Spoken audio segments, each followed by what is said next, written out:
نحمده ونصلي على رسوله الكريم اما بعد فاعوذ باللہ من الشیطان الرجیم بسم اللہ الرحمن الرحیم۔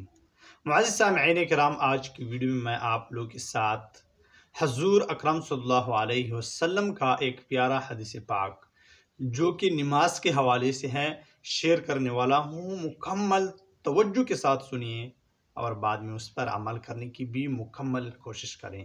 بسم اللہ الرحمن الرحیم۔ حضرت سہل رضی اللہ تعالیٰ عنہ فرماتے ہیں کہ حضور اقدس صلی اللہ علیہ وسلم نے ارشاد فرمایا کہ جو لوگ اندھیرے میں مسجدوں میں بکثرت جاتے رہتے ہیں ان لوگوں کو قیامت کے دین کے پورے نور کی خوشخبری سنا دے۔ حضور اکرم صلی اللہ علیہ وسلم کا ارشاد مبارک ہے کہ جو لوگ اندھیرے میں مسجدوں میں بکثرت جاتے رہتے ہیں ان لوگوں کو قیامت کے دین کے پورے نور کی خوشخبری سنا دیں۔ اللہ تعالیٰ تمام مسلمانوں کو قیامت کے دین کی نور سے نوازیں۔ شیخ سے فائدے میں لکھتے ہیں یعنی آج دنیا میں اندھیری رات میں مسجد میں جانے کی قدر اس وقت معلوم ہوگی جب قیامت کا ہولناک منظر سامنے ہوگا۔ اللہ تعالیٰ ہمیں قیامت کے ہولناک اور سخت منظر سے بچائیں اور ہر شخص مصیبت میں گرفتار ہوگا۔ آج کے اندھیروں کی مشقت کا بدلہ اور اس کی قدر اس وقت ہوگی جب ایک چمکتا ہوا نور اور آفتاب سے کہیں زیادہ روشنی ان کے ساتھ ہوگی۔ ایک حدیث میں ہے کہ وہ قیامت کے دین نور کے ممبروں پر ہوں گے اور بے فکر اور لوگ گھبراہٹ میں ہوں گے۔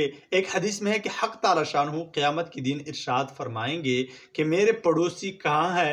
فرشتے عرض کریں گے کہ آپ کے پڑوسی کون ہے؟ ارشاد ہوگا کہ مسجدوں کو آباد کرنے والے۔ ایک حدیث میں آیا ہے کہ اللہ تعالیٰ کو سب جگہوں سے زیادہ محبوب مسجد ہیں اور سب سے زیادہ ناپسند بازار ہے۔ ایک حدیث میں ہے کہ مسجد جنت کے باغ ہے۔ ایک صحیح حدیث میں وارد ہے کہ حضرت ابو سعید رضی اللہ تعالیٰ عنہ حضور اقدس صلی اللہ علیہ وسلم سے نقل کرتے ہیں کہ جس شخص کو دیکھو کہ مسجد کا عادی ہے تو اس کے ایماندار ہونے کی گواہی دو۔ اس کے بعد انما یعمر مساجد اللہ، یہ آیات تلاوت فرمائی یعنی مسجدوں کو وہی لوگ آباد کرتے ہیں جو اللہ پر اور قیامت پر ایمان رکھتے ہیں۔ ایک حدیث میں وارد ہے کہ مشقت کے وقت وضو کرنا اور مسجد کی طرف قدم اٹھانا اور نماز کے بعد دوسری نماز کے انتظار میں بیٹھے رہنا گناہوں کو دھو دیتا ہے۔ ایک حدیث میں وارد ہے کہ جو شخص جتنا مسجد سے دور ہوگا اتنا ہی زیادہ ثواب ہوگا۔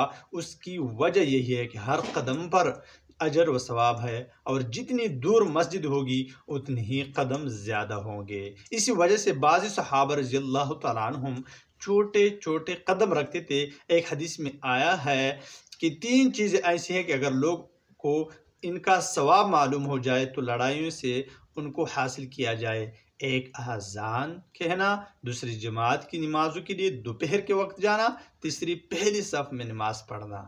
اللہ تعالیٰ ہمیں نماز پڑھنے کی اور نماز کا اہتمام کرنے کی توفیق عطا فرمائے۔ وآخر دعوانا ان الحمدللہ رب العالمین۔